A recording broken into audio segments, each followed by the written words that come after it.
Bonjour, bienvenue à A priori, l'émission qui vise à démystifier le droit et à vous guider dans votre voie. Alors aujourd'hui, vous êtes avec Emmanuel et Andréane et on a une invitée spéciale, Maître Aïcha Tori. Alors, Maître Tori, elle a fait son bac à l'UDM. Elle a été reçue au barreau en 2017. Elle a parti sa propre firme d'avocats, Arti Avocat. Et vous pouvez aller sur le site artila.ca pour le voir. Et je pense qu'on va parler immédiatement avec Maître Tori pour savoir un peu en quoi consiste sa pratique, parce qu'aujourd'hui, ce qu'on vise à démystifier, c'est l'entrée en pratique. Quand on devient avocat, qu'est-ce qu'on peut faire? Comment que ça se passe, ces débuts de pratique-là, qui sont parfois un peu nébuleux? On ne sait pas trop quoi faire après notre stage, par où passer. Est-ce qu'on part notre pratique? Est-ce qu'on rentre dans un petit cabinet? Donc, il se passe quoi après? Alors, bonjour Maître Tori, puis merci d'avoir accepté notre invitation. Ça m'a fait plaisir. Alors, on va peut-être parler un peu de votre champ de pratique parce qu'il est un peu non orthodoxe. Oui. Alors, est-ce que vous pouvez nous expliquer un peu en quoi consiste votre pratique? Je fais ce que j'appelle du droit des industries créatives et donc je représente des artistes dans tout ce qui est non litigieux. Donc, rédaction de contrat, révision de contrat, conseil juridique, négociation et tout ça. Et moi, comment je divise ça dans ma tête? Je divise ça en 4 industries qui est le divertissement, les arts visuels, la mode et les technologies de l'information. OK. Puis, par exemple, fait que c'est des artistes émergents, c'est la clientèle en général? Il y en a que c'est des artistes plus indie, il y en a que c'est des gens que vous avez vus sur votre télé ou à la radio, des petites startups techno, des plus grandes institutions qui ont des besoins au niveau de la protection des données, de se conformer aux nouvelles lois sur la protection des données, du conseil juridique en général, en tout genre, de la négociation de contrats. Donc, récemment, je fais beaucoup de révisions de contrats de maisons de disques, donc des contrats que mes clients reçoivent de la part de maisons de disques pour signer avec ces maisons de disques-là. Donc, tu as des travailleurs autonomes, genre des artistes, mais tu as également des entreprises, des startups, etc. Exact. Ouais. Vraiment intéressant. Puis j'ai vu aussi sur le site Internet que vous offrez des conférences, donc des formations aux gens. Ça aussi, c'est intéressant. Cette idée-là est venue de où? C'est quelque chose que j'ai toujours voulu faire. Et ce qu'on m'a dit, c'est que on m'a dit commence à pratiquer, puis éventuellement les gens vont te demander de venir donner des conférences. Et c'est ce qui est arrivé. Un jour, j'ai reçu un courriel, je pense c'était le Entertainment Management Conference, qui était une conférence sur le divertissement organisée par Evenco et d'autres partenaires. Ils m'ont envoyé un courriel, ils m'ont dit est-ce que tu veux venir donner une conférence? Et ça, c'était ma première conférence. Puis après, en fil en aiguille, les gens ont vu que je donnais des conférences. Les gens m'ont appelé pour diverses conférences. Donc, des fois, c'est chez des clients, des fois, c'est pour des événements, des fois, c'est des OBNL, des fois, c'est moi qui organise des formations et qui donne la formation, des fois, c'est des formations du barreau. C'est ça. Tu fais des formations aussi pour les juristes, je crois? Oui, j'en ai fait une. En fait, j'étais supposée en faire une l'an passé. Avant tout le gâche. La COVID. Exactement. Ah bon? Ça a gâché tes plans? Oui, qui était une formation sur comment bâtir sa présence en ligne en tant que juriste, qui était supposée être en personne. C'était supposé être en avril. Finalement, ça n'a pas fonctionné. C'était supposé être plus tard. Ça n'a toujours pas fonctionné. Je vais essayer de la réorganiser pour la fin de l'année, novembre, etc. Puis aussi d'en faire une version en ligne pour ceux qui veulent la consommer en ligne. Mais ouais, ça, c'était mon petit projet personnel qu'il faut que je retravaille parce que tout a été caché. Mais en tout cas, j'espère que tu vas tenir l'idée. Moi, je la regarderai en tout cas. C'est vraiment intéressant. On n'y pense pas assez au côté marketing aussi du juriste parce qu'il doit aussi se vendre quand il est en solo. Ouais. Puis aussi, je pense aussi que la pandémie a beaucoup changé les manières de se promouvoir. Je pense qu'on est un milieu où on dépendait, je pense, à l'époque, beaucoup de tout ce qui était réseautage, du bouche-à-oreille, etc. Puis je sais que pendant la pandémie, il y a beaucoup d'avocats qui ont réalisé que maintenant qu'ils ne pouvaient pas aller dans des événements de réseautage, maintenant que c'était un petit peu plus complexe de discuter avec les gens, qu'il fallait peut-être essayer de regarder d'autres manières de faire. Donc, je vais essayer de refaire ça. Ça va être 7 heures de formation continue reconnue par le barreau. Donc, je vous tiendrai au courant. Vraiment cool. Puis, tu sais, ta pratique, comment est-ce que tu l'as trouvée? Est-ce que tu as toujours été attirée par ça? Est-ce que tu rêvais d'être, je sais pas moi, chanteuse quand tu étais petite et puis finalement, tu t'es redirigée vers le monde juridique? Mais pour les créatifs? J'ai toujours été une grande fan et une grande consommatrice d'art, peu importe le type d'art. Quand j'étais jeune, je chantais beaucoup, j'écrivais beaucoup. Pas très bonne en art visuel, mais ça, c'est un détail. Puis, un jour, j'ai découvert, honnêtement, je ne me rappelle plus comment j'ai découvert ça, mais j'ai découvert le concept du droit d'auteur en musique. Donc, je pense parce que j'étais tombée sur certains articles où il y avait sur un litige quelconque dans ce domaine-là. Ça, c'était avant d'aller en droit? Oui, ça, c'était au secondaire. Ah ouais, OK. Et je me suis dit, ça a l'air vraiment cool. Je pense que c'est ça que je veux faire. Et c'est pour ça que je suis allée en droit. Donc, moi, j'ai pas eu le rêve de petite fille j'aime ça, argumenter avec les gens et donc je vais aller en droit. Pour moi, j'ai découvert ce concept de droit d'auteur et plus généralement de propriété intellectuelle dans un domaine qui m'intéresse. Je veux explorer ça. Et c'est pour ça que je me suis inscrite en droit. OK. Du coup, ça a dû être un peu la traversée du désert en droit. Il y a plein de choses qui devaient trop pas t'intéresser. Ouais. Oui, parce qu'en effet, quand on commence, vous le savez, quand on fait le bac en droit, au début, tu as tous les cours obligatoires qu'il faut que tu fasses, qui ne m'intéressaient pas du tout. Mais je tenais bon parce que je savais qu'en deuxième année, j'allais être capable de prendre des cours optionnels comme propriété intellectuelle. À l'UDM, il y avait un séminaire en droit du divertissement. Il y avait un cours sur le droit de l'information et de la communication. Et donc, vraiment, j'ai tenu bon, jusqu'à ce que j'arrive au peu de cours qui m'intéressaient. C'est un petit peu comme ça que j'ai réussi à passer à travers mon bac, c'est en me disant, si je peux au moins être là pour les cours qui m'intéressent, je vais le faire. Puis ta recherche de stage après le bac là, pour le barreau, ça s'est passé comment? Est-ce que, étant donné que tu avais un milieu que tu voulais, t'as-tu visé des cabinets qui faisaient ce type de droit-là? Oui, moi, je voulais travailler en propriété intellectuelle. Et à ma première année, à ma deuxième année, j'ai pas fait la course au stage du tout. C'était pas un mécanisme qui m'intéressait. En troisième année, je me suis dit, j'aurais peut-être postulé à quelques cabinets. J'ai postulé à 2 cabinets dans le cadre de la course des stages. Un cabinet que je savais qu'il allait pas me prendre parce que c'était un cabinet qui était très focusé sur les notes. J'ai eu une entrevue pour un autre cabinet en propriété intellectuelle. Finalement, ça n'a pas fonctionné. Puis honnêtement, j'étais pas plus triste que ça. J'ai fait mon barreau. Puis, vers la fin de mon barreau, j'ai vu une offre sur le site du barreau dans une entreprise en technologie de l'information qui se cherchait une stagiaire. J'ai postulé. Le jour où j'ai reçu mes résultats de l'examen du barreau, c'est le jour où je suis allée faire l'entrevue.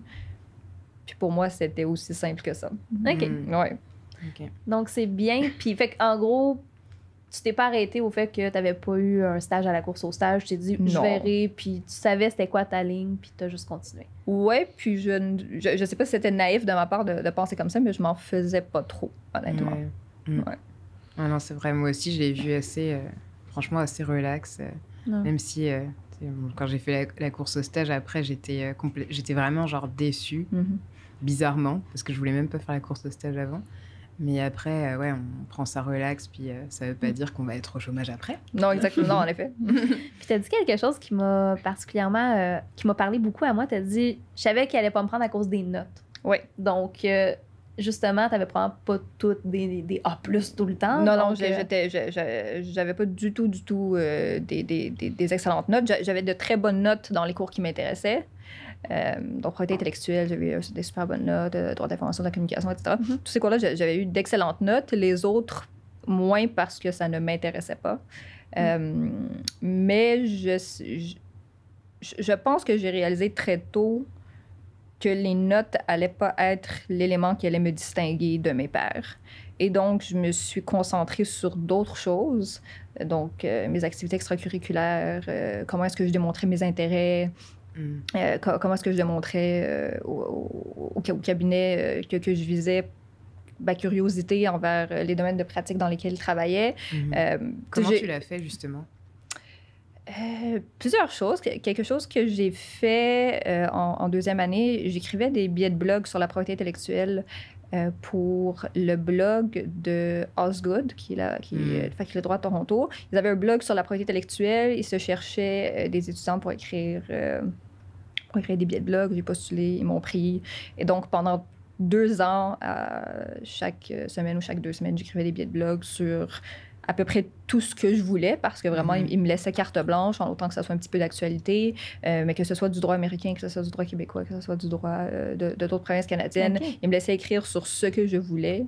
Et ça m'a permis éventuellement d'obtenir un emploi à distance avec une avocate américaine qui, elle aussi, se cherchait quelqu'un pour écrire des billets pour son propre blog à elle, parce qu'elle n'avait plus le temps de le faire. Elle était à San Francisco, puis elle pratique encore le droit de la mode. Et donc, j'ai pris tout le contenu que j'avais écrit pour le blog Good. Quand j'ai postulé, je lui ai montré, je lui ai dit, voici tous les trucs que j'ai écrits. Je pense que je sais écrire. Elle m'a dit, sure, je te prends. Puis ça, c'est le fun, parce que ça, c'était rémunéré, puis je pouvais faire ça. J'ai fait ça pendant peut-être 3 ans. OK. Vraiment bien, parce que... ça te permet, tu vois, non seulement de vulgariser l'information, puis en même temps d'apprendre toi-même et de t'approprier la matière. Donc, c'est vraiment une excellente façon de se former et puis d'avoir de l'expérience à revendre après. Puis aussi de se faire des contacts. Là, si tu n'avais pas fait ça, cette dame-là à San Francisco, tu ne l'aurais pas rencontrée. Là. En fait, moi, cette opportunité d'emploi-là, je l'ai eue sur Twitter. Okay. Je la suivais sur Twitter et j'ai vu qu'elle cherchait un étudiant. Puis j'ai postulé sans trop y penser. Mais je pense que ce que j'ai retenu beaucoup de ces expériences-là, c'est que... Mais ce que j'aimais beaucoup, c'est que ça me permettait d'apprendre des trucs que je sais qu'on n'allait pas m'apprendre à l'école. Je sais qu'on n'allait pas me parler de droit de la mode à l'école. Je sais qu'on n'allait pas me parler d'actualité dans le monde de la musique, puis des litiges dans le monde de la musique. Comme je savais que c'est là-dedans que je voulais me former. Je savais que l'université n'allait pas m'apprendre la plupart des choses que je voulais apprendre. Et donc, j'ai utilisé ces expériences-là pour apprendre. Mais d'ailleurs, ça m'interpelle ce que tu dis, parce que tu vois, tu as travaillé pour une avocate aux États-Unis. Donc, comment tu as fait pour aller trouver les ressources juridiques pour pouvoir en parler, pour pouvoir écrire des billets de blog là-dessus? De la recherche. Ah, OK.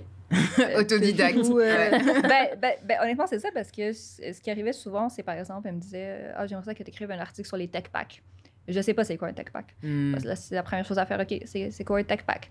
Puis là, tu essayes de voir, est-ce qu'il y a d'autres trucs qui ont déjà été écrits à ce propos? Est-ce qu'il y a de la doctrine qui existe? Est-ce que... Puis aussi, ce qui m'a beaucoup aidé, c'est qu'aux États-Unis, contrairement à ici, la pratique d'avoir un blog juridique, c'est quelque chose qui était très, très, très commun aux États-Unis. Et donc, il y a beaucoup de choses, il y avait beaucoup, beaucoup de contenu sur lesquels je pouvais me baser, du moins pour essayer de trouver des sources pour... Ensuite, moi, essayer d'écrire quelque chose que je pouvais comprendre. Mais beaucoup de recherche. Donc, t'as vraiment creusé et cherché par toi-même et tu t'es formée toute seule, en fait. Ouais. Mais je pense que ça rejoint dans un autre épisode, on expliquait aux étudiants qu'il faut avoir l'initiative d'aller chercher ce qui nous intéresse, puis il faut oser. Oui, donc, absolument. Foncer. Alors, je pense que ton parcours traduit un peu cette réalité-là que quand on veut, on peut. Là, puis c'est vraiment ça. Tu t'es littéralement formé, tu as parti ta propre pratique ici. Puis je pense que moi, c'est un peu une question que j'ai pour toi. Ce courage-là, quand même, de partir solo, parce que moi, tu sais, j'ai fait un stage en petit cabinet, puis après ça, moi, ils m'ont embauché. Fait que, tu sais, je suis encore dans mon petit cabinet, mais l'idée de, moi, partir ma pratique quand je finis mon stage du barreau, honnêtement... le courage que ça prend. Puis, tu sais, comment tu as parti ça, par où tu as commencé, comment toi, tu as vécu ça. Moi, je te lève mon chapeau parce que je pense, je sais pas si j'aurais su par où commencer. Là. J'entends souvent le mot courage. Moi, j'ai souvent l'impression que le mot, c'est naïveté. Je me suis un peu lancée là-dedans en me disant... c'est quoi la pire chose qui peut arriver? T'sais, au pire, ça fonctionne pas, puis je peux trouver un emploi, puis je peux trouver un autre emploi.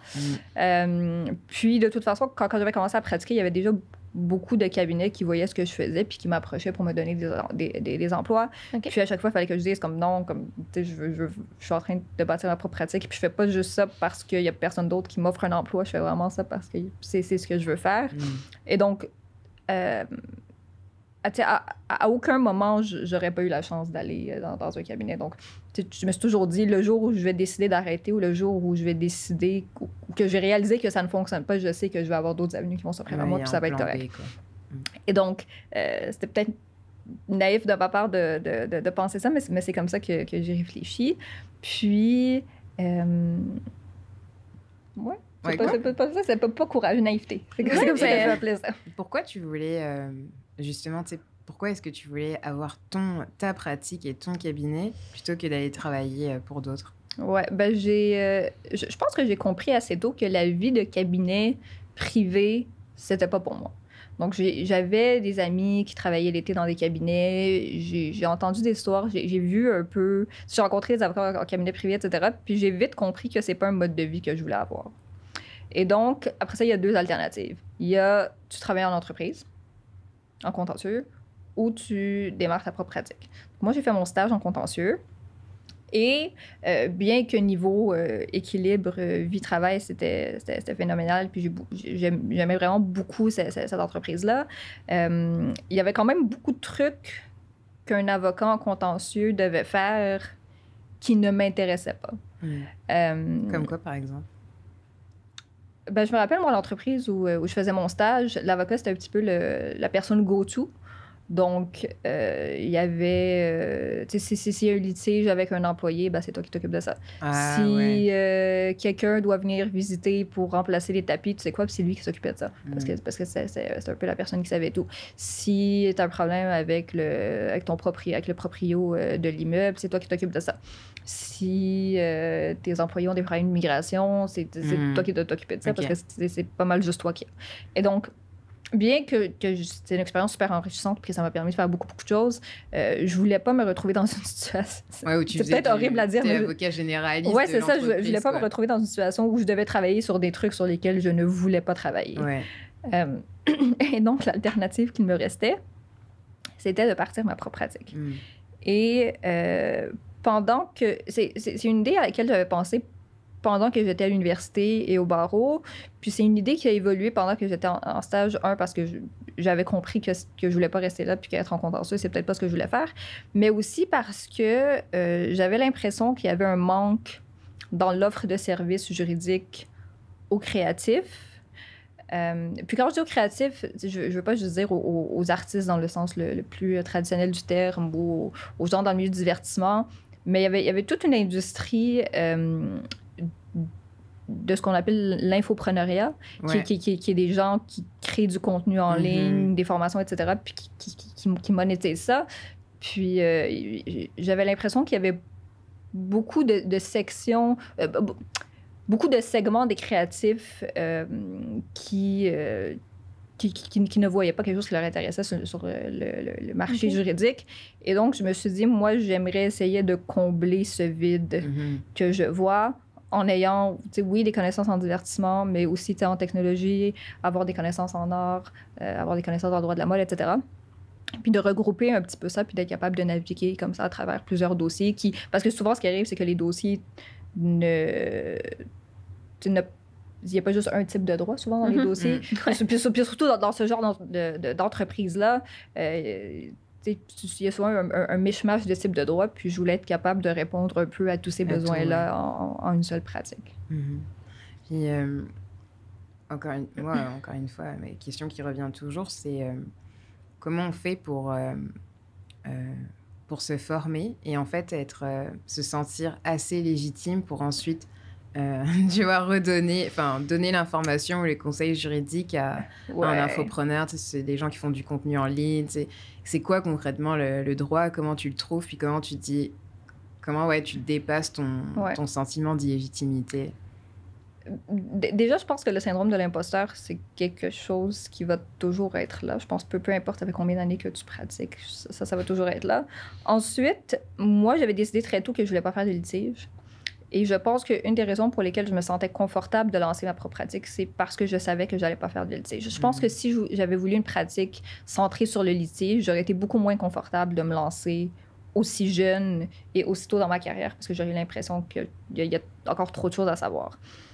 Un des avantages avec les domaines de pratique que je travaille, pas pour tous les domaines de pratique, mais pour certains, c'est que le droit n'était pas si... Du moins, quand j'ai commencé, le droit n'était pas si développé pour certaines industries. Je pense aux influenceurs. Moi, quand j'ai commencé, ce que je savais, c'est ce que tout le monde savait parce qu'il y avait à peu près rien. Et donc, à cause de ça, donc, je me sentais confortable de travailler dans ce domaine-là parce que je me suis dit, écoute, j'en sais aussi peu que tout le monde parce que le droit n'est pas super développé. Puis, I'll figure it out.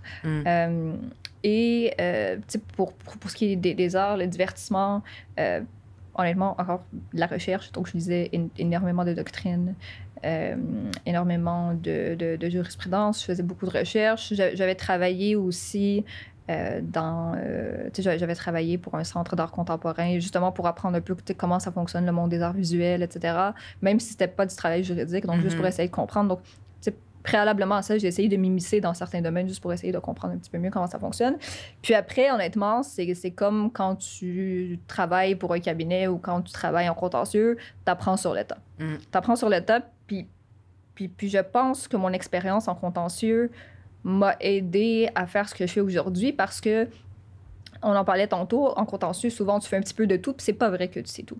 Puis souvent, mon maître de stage... Puis souvent, mon maître de stage venait me voir, puis il me disait, peux-tu faire des recherches sur tel truc, ou est-ce que ça se fait? Puis là, il me disait, moi, je sais pas c'est quoi la réponse. Donc, ta réponse est la meilleure réponse que j'ai. Puis là, je disais, OK, fait que, tous les deux, on sait pas, puis je recherche. Puis je pense que cette obligation de faire ça pendant que j'étais en contentieux m'a rendu un petit peu plus confortable avec l'inconnu dans ma pratique. Qu'est-ce que tu dirais à une personne qui, peut-être un juriste qui a envie de se lancer ou qui s'est déjà lancé, tu vois, mais qui est quand même assez anxiogène à l'idée qui a un gros syndrome de l'imposteur? Moi, je sais que je l'ai eu et que c'était vraiment difficile au début de ma pratique de dépasser ça et de me sentir légitime, surtout quand certains clients peuvent te le renvoyer à la figure. Là. Je veux dire, je suis une femme, je suis noire. Non, c'est ça. Donc déjà, on part avec un train de retard, mais même si c'est pas comme ça que je le vois, mais c'est un peu comme ça que malheureusement la société le voit. Donc, qu'est-ce que tu dirais, une personne qui se sent pas légitime, qui a un syndrome de l'imposteur, qui vient de débuter sa pratique et qui est un peu, sur le point de baisser les bras parce que, c'est trop anxiogène, en fait, d'aller travailler. Déjà, le symptôme de l'imposteur, je pense qu'il faut comprendre qu'il y a beaucoup plus de gens qui l'ont qu'on le pense. Puis dans tous les domaines, mais particulièrement en droit. Puis c'est quelque chose avec lequel je vis puis je vais continuer à vivre, je pense, tout le temps. Mais en côtoyant d'autres avocats plus expérimentés que moi, je réalisais vraiment que c'était pas une question d'expérience ou une question de connaissance, puis que à peu près tout le monde a un syndrome de l'imposteur. Puis je me rappelle un jour, j'étais allée dans un événement qui avait été organisé par l'Université de Montréal, puis je parlais à un avocat que je respecte beaucoup, puis qui est un expert dans son domaine, puis qui avait travaillé sur un superbe dossier à la cour, puis il m'a dit, honnêtement, je sais pas pourquoi on m'a donné ce mandat-là. Il m'a dit, je ne comprends pas pourquoi on m'a donné ce mandat-là. Puis ça, honnêtement, ça m'a vraiment réconfortée, parce que je me suis dit, OK, même les gens que j'admire ont un syndrome de l'imposteur, puis c'est correct. Donc déjà ça, comprendre qu'à peu près tout le monde l'a. 2, je pense qu'il faut régler son anxiété, ou du moins prendre les moyens pour essayer de gérer son anxiété. Moi, ça m'a pris... Je la gère beaucoup mieux maintenant qu'avant. Merci à la thérapie. Et je pense que dans beaucoup de cas, je pense qu'on n'a pas le choix de juste regarder son anxiété, d'essayer de trouver comment la gérer. Donc, il y a ça. Ensuite, je pense... Quelque chose que je vois beaucoup de jeunes avocats faire qui veulent se lancer, c'est qu'ils n'assument pas le fait qu'ils ont leur propre pratique et que c'est ça qu'ils font. Souvent, j'ai l'impression que les jeunes avocats dans ce monde-là en parlent à moitié. Ou, j'ai l'impression qu'on leur parle puis qu'on voit un petit peu l'inconfort dans ce qu'ils font. Puis s'assumer... Je pense, parce que ça, c'est quelque chose que les clients voient en passant. Je pense que s'assumer, puis avoir l'air confiant dans ce qu'on dit, ce qu'on fait, je pense que ça vaut pour beaucoup. Puis, tu le disais, souvent, les clients peuvent nous le ramener en pleine face. Moi, j'en ai eu des expériences comme ça quand j'ai débuté où je rentrais dans un meeting puis on me disait « Est-ce que tu en as déjà fait avant parce que tu as l'air vraiment jeune? » Ouais, surtout la jeunesse. Je ne l'ai pas précisé dans ma description, mais... Moi j'ai eu plus de problèmes avec ma jeunesse qu'avec mon ethnie ou qu'avec mon genre. Vraiment. Et donc, je pense que s'assumer Et avoir l'air confiance, ça vaut aussi pour beaucoup. Puis après, la vérité, c'est que peu importe dans quel domaine tu es et peu importe dans quel type de pratique tu es, au début, tu vas te sentir comme quelqu'un qui sait rien, puis au fur et à mesure, tu vas évoluer, puis tu vas comprendre plus de choses, puis tu vas être confortable dans plus de dossiers. Puis ce parcours-là va arriver peu importe où tu le fais, que tu sois dans ta propre pratique, que tu sois en pratique privée, dans un gros cabinet, dans un moyen cabinet, que tu sois en contentieux. Ce parcours-là, il est obligatoire. Ce parcours-là où tu te dis, je sais rien, j'ai l'impression que je sais rien, j'ai l'impression que je fais plein d'erreurs. Donc, c'est normal comme parcours. Puis, Moi, j'avais un avocat qui je travaille encore aujourd'hui, il m'avait dit, quand tu as fini un dossier, il dit, fais la liste de tes bons coups. Ouais. Il dit, fais la liste de ce que tu aurais pu faire différemment, puis pourquoi.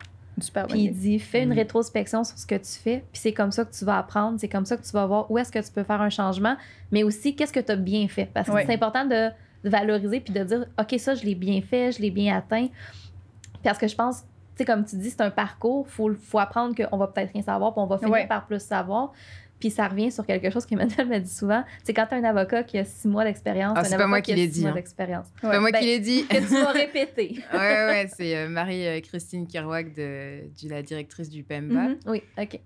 Qui a dit ça, que tu sais, si tu as 6 mois d'expérience, bah, tu es un avocat de 6 mois d'expérience. Ça veut pas dire que tu sais rien, quoi. C'est juste que tu as 6 mois d'expérience. Absolument. Quoi. Fait que, je pense que dans la gestion de l'anxiété, ça l'aide aussi de se dire, OK, regarde, je le sais pas, c'est quand même normal que je le sache pas peut-être. Donc, je vais juste me renseigner, je vais parler avec des gens. Et toi, vu que tu es en solo, si tu as besoin de ces lumières-là, est-ce qu'il y a des gens vers qui tu peux te tourner? Tu développes un réseau un peu de mentors ou des gens autour de toi qui peuvent t'aider si jamais tu as besoin d'aide? Oui, absolument. J'ai quelques avocats autour de moi que je sais que si j'ai des questions sur un type de dossier ou sur un type de droit en particulier, que je peux aller voir puis que je sais qu'ils vont me répondre avec plaisir. Puis je dirais même les avocats qui ne sont pas dans notre réseau, je veux dire, en général, je sais que la pratique peut avoir l'air intense et des fois un peu sauvage, mais je pense qu'il y a quand même un bon sentiment d'entraide entre les avocats. Puis je le vois dans les groupes Facebook, etc. Si vous posez des questions, les gens vont vous répondre. Il n'y a personne qui va vous dire « t'es vraiment con, pourquoi tu sais pas ça », etc. les gens vont tout simplement vous répondre, puis vous allez avoir la réponse à votre question. Bah, tu sais, ça m'est déjà arrivé de poser une question, puis la personne m'a juste laissé en vue. Elle m'a ignoré. Mais tu sais, c'est pas grave, hein. Je suis toujours là, je suis toujours en vie, j'ai eu les réponses à mes questions. Puis en même temps, c'est mieux que de se faire dire... t'es con, pourquoi tu sais pas? Donc au pire, on te répond pas, tu vas chercher ailleurs. Puis, ça peut être la personne a vu le message, puis elle avait pas le temps de répondre, puis elle a oublié. Ça peut être plein de trucs. Je pense qu'il faut arrêter de penser que c'est toujours de notre faute. Puis admettons que t'es dans un domaine de pratique, ça te plaît pas, t'as envie de changer. Souvent, les jeunes avocates et avocats peuvent penser que, tu sais, ils sont dans un domaine et du coup, ils sont obligés d'y rester parce que c'est ça qu'ils font, c'est l'expertise qu'ils ont et donc, ils pourront jamais faire autre chose, tu vois, ce qui est d'ailleurs complètement faux. J'aimerais le préciser. Quel conseil tu donnerais à quelqu'un qui veut justement se bâtir un réseau, connaître d'autres avocates et avocats dans la niche qu'ils visent, dans le domaine qu'ils visent? Moi, la manière dont j'ai fait ça, c'est à travers ma présence en ligne. Donc, un petit peu moins récemment, mais par le passé, j'avais toujours été très, très, très active sur les réseaux sociaux, donc que ce soit Instagram, Facebook, LinkedIn, etc. Puis, je pense que cette visibilité-là m'a permis, moi, de contacter plus facilement certaines personnes et aussi pour certains juristes de me contacter en voyant ce que je faisais, puis en me disant « Ah, c'est vraiment cool, etc. Moi aussi, je travaille dans tel domaine. » Donc, ça a vraiment aidé.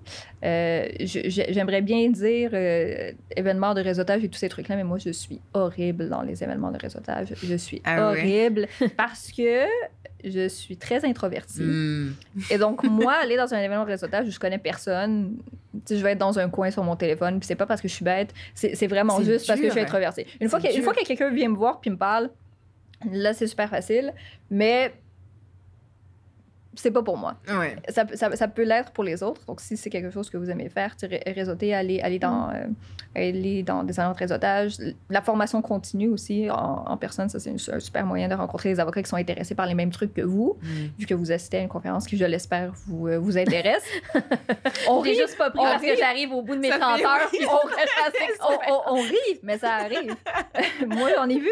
Mais, ouais, donc, dans ce genre d'événement-là, je pense que c'est pratique à faire. Puis aussi, tu parlais tantôt, souvent on a l'impression que si on est dans un domaine de pratique, il faut absolument qu'on reste dans ce domaine de pratique-là, même s'il ne nous intéresse plus, puis que souvent les gens ont l'impression que c'est difficile de changer de domaine de pratique. Et bien que ça ne soit pas facile, c'est pas impossible. Puis bien que moi, je n'ai jamais eu à le faire, moi, j'ai un de mes bons amis qui, au début, faisait du droit du travail et je sais pas trop quoi d'autre. Puis un jour, il a dit, moi, je vais arrêter de faire du droit du travail, je vais faire du droit du logement. Puis pendant 1 mois, il a lu absolument tout ce qu'il pouvait lire sur le droit du logement, donc toutes les lois, toute la doctrine, toutes les jurisprudences possibles. Puis faut dire que lui a un cerveau phénoménal, ça c'est un autre truc. Mais, donc il faut avoir un cerveau phénoménal. Il a fait le travail, il a dit, je veux changer de domaine de pratique, je vais essayer d'absorber le plus d'informations possible sur ce domaine de pratique-là. Puis il l'a fait, puis aujourd'hui il fait droit du logement, puis il est excellent, puis faut s'en donner les moyens. Oui, absolument. Mais ça, je pense qu'il ne faut pas attendre que les choses arrivent. Exactement. Je pense que c'est ça la morale. Absolument. Il ne faut juste pas faire comme je voudrais, mais bon, ça se passe pas. Parce que les choses n'arrivent jamais par elles-mêmes. Ouais. Surtout, il faut être réaliste, là, si vous faites du droit criminel puis que vous voulez faire du droit des affaires, c'est pas vrai qu'en attendant, vous allez commencer à faire du droit des affaires. Surtout si tu fais du volume en criminel, tu n'auras pas vraiment de temps de faire d'autres choses. Exactement. Ouais, c'est clair. Ça, je pense qu'il faut se donner le temps aussi de savoir ce qu'on veut faire. Donc, je pense que ça résume beaucoup ce qu'on disait aussi pour les autres épisodes. Là. Puis, au-delà de trouver d'autres avocates, bâtir son réseau, puis aller chercher l'information pour se l'approprier, etc., puis se faire une tête, en fait, sur la pratique. Ensuite vient le temps d'aller chercher les clients. Puis ça, c'est aussi source de pas mal d'anxiété. Tu sais, tu viens de finir ton stage du barreau, voilà, t'es toute fraîche et dispo, t'as créé ton site internet, tu t'es informé, t'as lu, et maintenant, t'as ton offre de service. Comment on fait pour aller chercher les clients qui vont acheter tes services? Alors, je pense qu'il y a différents moyens de faire, mais je vais vous parler de ce que moi, j'ai fait. Je vous l'ai dit, moi, je suis introvertie, donc clairement, moi, aller dans les trucs de réseautage, je peux aller parler aux gens, c'était pas mon truc. Et donc, je me suis dit, la meilleure chance que j'ai, c'est en faisant du marketing en ligne. Et j'avais déjà de l'expérience là-dedans parce que j'avais écrit des billets de blog pour Osgood, parce que j'avais écrit des billets de blog pour l'avocate américaine, etc. Et je me suis dit, moi, c'est comme ça que je vais aller chercher mes clients. Et donc, pendant presque 1 an et demi, à toutes les semaines, je sortais un billet de blog en anglais et en français. Et je partageais ça sur les réseaux sociaux, je partageais ça dans les groupes d'entrepreneurs, je payais pour de la pub Facebook, etc. Puis, en fil et en aiguille, les gens ont commencé à lire mon contenu. Puis quand tu crées beaucoup de contenu, tu bâtis une certaine réputation, puis l'apparence, du moins, d'une certaine expertise. Puis, c'est ce qui est arrivé. Donc, j'ai eu mon premier client, mon deuxième client, mon troisième client, etc. Puis, aujourd'hui, la raison pour laquelle j'ai la pratique que j'ai et j'ai les clients que j'ai, puis je peux dire ça sans hésitation, c'est 100% à cause de ma présence en ligne. Il n'y a aucune autre raison pour laquelle j'ai la pratique que j'ai aujourd'hui. Si je n'avais pas fait ce que j'ai fait quand j'ai commencé, je n'aurais pas la pratique que j'ai aujourd'hui, aucunement. Quand tu parles de présence en ligne, tu parles de quoi exactement? J'étais sur Facebook, j'étais sur Instagram, j'étais sur LinkedIn et j'avais un blog que je nourrissais à toutes les semaines, sans cesse. Okay. Et donc, une bonne partie de mes journées, quand j'ai commencé à pratiquer, c'était de faire de la pub. OK. Et de faire du marketing et de parler de sujets dont on parlait pas beaucoup, du moins dans ces communautés-là, de répondre à des questions que les gens avaient, d'écrire du contenu sur des questionnements que je sais que les gens se posaient ou sur des mythes que je sais qui existaient dans ces milieux-là. Puis c'est comme ça que vraiment j'ai bâti ma pratique. Oui, en fait, il faut être là où la clientèle est. Puis oui, absolument. L'influence, l'infoprenariat, etc., ils sont beaucoup là-dedans, tu vois. Oui, exactement. Donc, moi, je savais que mes clients se tenaient sur Facebook, sur Instagram, etc. Et c'est là que je me suis tenue moi aussi. Je savais que si j'étais active sur LinkedIn, il y avait une certaine tranche de ma clientèle que je pouvais atteindre, mais aussi que j'allais pouvoir me faire référer si j'étais très active sur LinkedIn parce que d'autres professionnels verraient ce que je faisais. Puis, c'était ça la clé. Récemment, je ne sais pas si c'était récemment, mais il y a quelques temps, tu as lancé ta chaîne YouTube. Ouais. Ça se passe comment, YouTube? Écoute, moi j'avais lancé ça l'an passé, je crois. L'an passé parce que j'arrêtais pas de recevoir des courriels d'étudiants ou des messages d'étudiants sans cesse. Et un jour, je me suis dit, au lieu de prendre le temps de répondre individuellement aux gens, je vais juste créer une vidéo. Puis je vais répondre aux questions de tout le monde. À toutes les questions. C'est quoi les questions des étudiants? Toutes les questions que peut-être que vous êtes posées quand vous étiez étudiante. Ouais. Donc, si j'ai pas des bonnes notes à l'école, est-ce que je vais finir au chômage? Est-ce que 23 ans, c'est trop jeune pour commencer en droit? Est-ce que 19 ans, c'est trop jeune pour commencer en droit? Est-ce que 29 ans, c'est trop jeune pour commencer en droit? Est-ce que je suis obligée de prendre les cours barreau? Est-ce que je devais prendre mon barreau en 4 mois ou en 8 mois? Est-ce qu'il faut que je parle français pour pratiquer au Québec? Tout ce genre de questions-là. Puis j'en recevais constamment parce que j'avais une présence en ligne. Et donc, un jour, je me suis dit, je vais faire des vidéos YouTube, je vais répondre à tout, absolument tout. Puis, j'en ai fait quelques-unes. Puis après ça, comme mon horaire a pris le dessus, puis j'ai arrêté. Puis un jour, je suis allée voir mon YouTube, puis il y avait une vidéo qui était rendue à, je sais pas, 100 000 vues. Puis, ça m'a vraiment étonnée parce que moi, j'avais complètement mis ça de côté. Et donc, récemment, j'ai repris ça parce que clairement, je voyais que je répondais aux questions de beaucoup de gens, puis que ça aidait certaines personnes, puis que clairement, les gens trouvaient ça intéressant. Et donc, donc là, j'essaie vraiment de sortir une vidéo à toutes les semaines. C'est beaucoup de temps. Donc, moi, ça me prend mon samedi au complet, scripté, filmé, édité, publié. Mais j'aime ça. Ouais. Et comment, du coup, ça me donne envie de poser une autre question, avant-dernière question. Après, après on va wrap up. Mais ça se passe comment? Comment tu organises ta semaine et ta vie d'avocate entrepreneur? Parce que c'est vraiment comme ça que tu te présentes.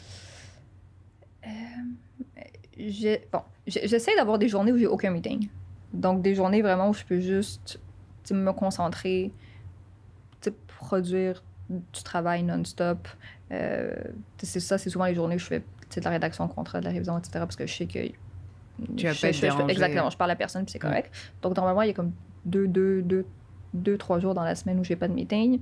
Et les autres journées, j'essaie de me planifier des meetings. Pas trop parce que je suis introvertie puis ça me prend énormément d'énergie à faire des consultations et des trucs comme ça.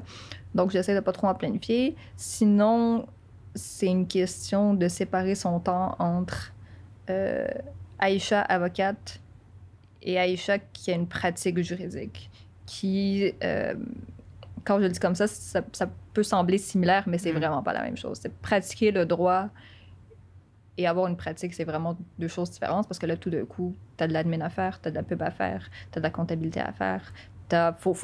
Parce qu'il y a des normes comptables, tout le monde, lorsque vous êtes avocat, qu'il faut respecter. OK, donc tu différencies. Aïcha, avocate, c'est la gestion administrative, toutes les tâches administratives. Oui, administrative, croissance d'entreprise, me dire, pour les prochaines semaines, mon marketing, ça a l'air de quoi? C'est quoi la clientèle cible que je veux atteindre? Comment est-ce que j'essaie de me démarquer? Puis, honnêtement, comme juste penser au marketing, ça prend énormément de temps.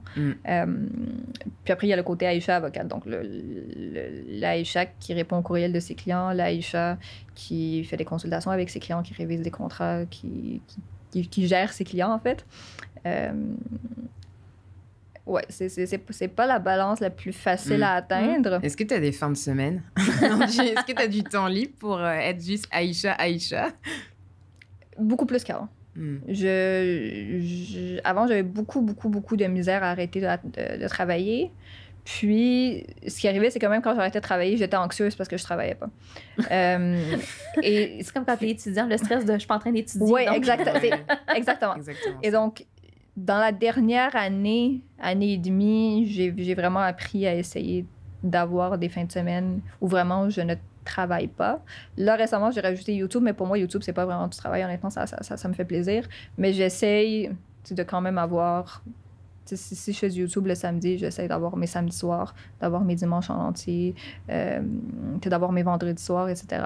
Puis aussi, j'ai appris à mettre mes limites avec les clients parce que, vu que je suis très présente en ligne, j'ai l'impression que les gens pensent que je suis accessible 100% du temps, mais je sais parce que j'ai une présence en ligne, je pense que c'est le problème de beaucoup d'avocats, cette apparence de présence constante-là qui n'est pas vraie puis qui est surtout pas très saine.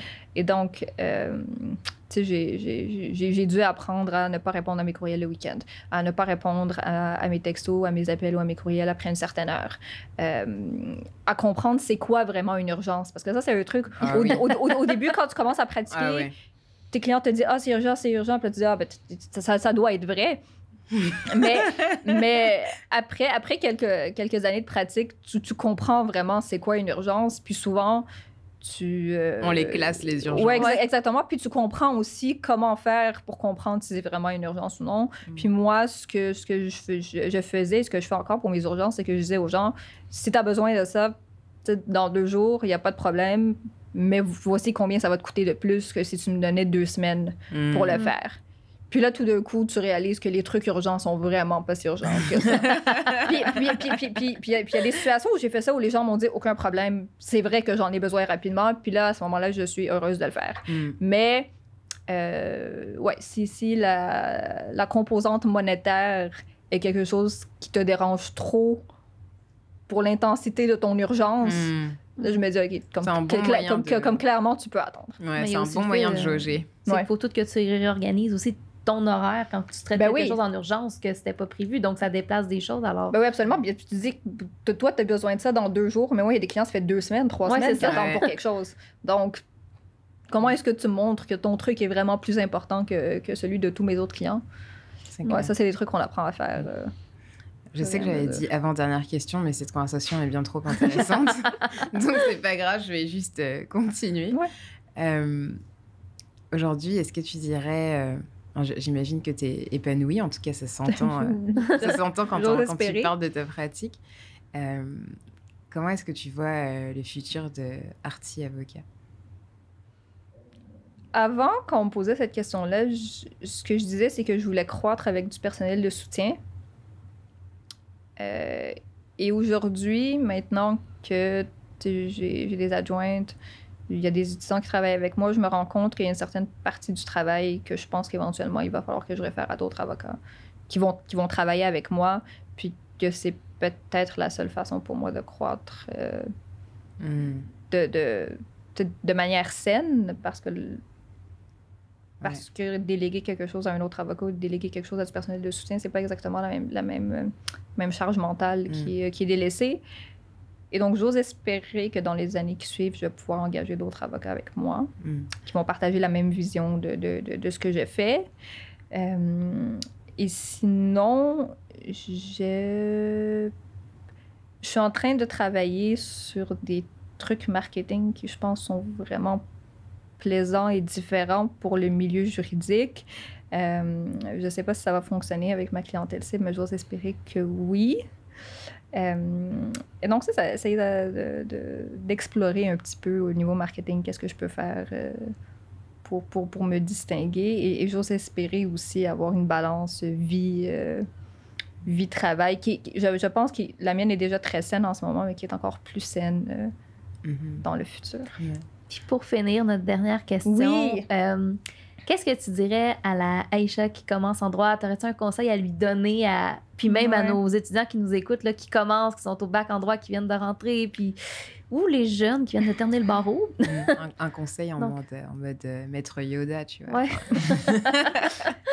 Je pense que le conseil que je peux donner qui va atteindre le plus de gens, c'est de réaliser qu'on a tous quelque chose qui nous distingue. Même si des fois on dirait que non, on a tous quelque chose qui nous distingue. Puis je pense que peu importe à quel stade vous êtes, donc que vous soyez étudiant en droit, que vous soyez au barreau, que vous soyez en stage, que vous cherchez un emploi, vous devez trouver c'est quoi cette chose-là qui vous distingue, puis mettre absolument tout miser absolument tout sur ça. Puis je le vois avec moi, je le vois avec beaucoup des gens avec qui j'ai étudié, beaucoup des gens avec qui je travaille. À chaque fois que les gens ont misé sur ce qui les distinguait, au lieu de passer du temps sur les trucs qui fonctionnaient moins bien, c'est toujours là que ces gens-là ont réussi. Donc, arrêtez de penser aux trucs que vous faisiez moins bien, pensez aux trucs qui vous distinguent, misez tout là-dessus, puis ça va bien aller. Pour vrai, ça va être correct. Excellent conseil. Ouais, merci beaucoup, Aïcha. Merci à vous. C'était vraiment plaisant. Merci pour ton temps. C'était vraiment super. Alors, pour retrouver Maître Aïcha Touré sur les réseaux sociaux, on va tout mettre sur la barre d'infos, mais vous pouvez la retrouver sur son site internet Artilo. Puis elle est aussi sur Facebook, Instagram, sur YouTube, sur LinkedIn, Twitter, sur TikTok. LinkedIn. Ah ouais, même sur TikTok. TikTok, okay. ouais. On mettra tout en barre d'infos. Merci de nous avoir écoutés. Si vous avez aimé, même si vous n'avez pas aimé, laissez-nous un commentaire. Dites-nous tout en commentaire, des suggestions, des questions aussi si vous en avez. N'hésitez pas, ça nous fera plaisir de tenter de répondre à tout le monde. Sinon, c'était le studio. Merci au Studio SF en fait d'avoir enregistré et monté cet épisode. Merci à la clinique juridique du Mylène d'avoir produit l'épisode. Et nous, on se retrouve la semaine prochaine, très certainement, avec un nouvel épisode. Bye. Merci.